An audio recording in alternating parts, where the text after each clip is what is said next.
le combustible Yakar, il nécessite la formation des cuisinières, des ménagères, parce que le combustible est très puissant et très rapide.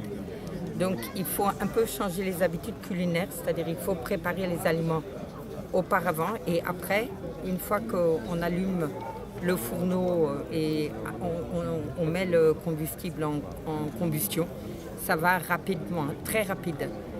Par exemple, à quantité égale d'une bana à l'autre, une bana qui est cuisinée au feu de bois et une bana qui est cuisinée au boulet yaka, les femmes gagnent 1 heure de temps.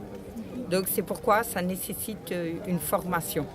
Mais cette formation, ça vaut le coup pour une femme parce que non seulement il y a l'impact économique, c'est moins cher. Une fois que vous maîtrisez bien le combustible, donc vous savez comment vous en servir, vous avez le fourneau qui est approprié. C'est un fourneau qui est conçu exprès pour économiser la combustion, c'est-à-dire économiser la chaleur.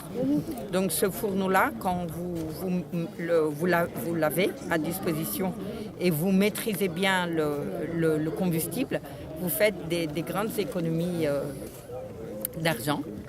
Mais au-delà de ça, vraiment, l'objectif est de lutter contre la déforestation. Parce que le bois de chauffe au Sénégal, on devrait éviter de continuer à couper les arbres, surtout dans la région de Mbaké-Touba, ça fait partie du Sahel. Il y a une grande désertification.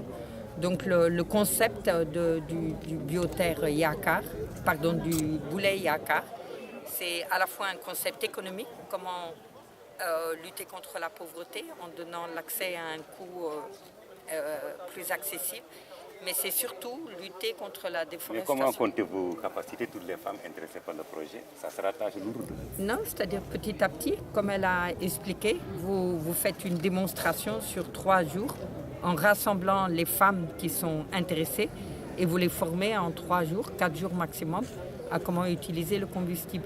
C'est pourquoi, dans un premier temps, là, on ne cible d'abord que les mbana, c'est-à-dire les cuisines collectives. Les mbana, c'est une grande marmite de 20-30 kilos pour les réos, les cérémonies religieuses, les baptêmes, les mariages, etc. Donc, on cible d'abord la cuisine collective parce que ça consomme plus de bois. Et donc, c'est dans un premier temps ce qu'on souhaiterait la cible du projet.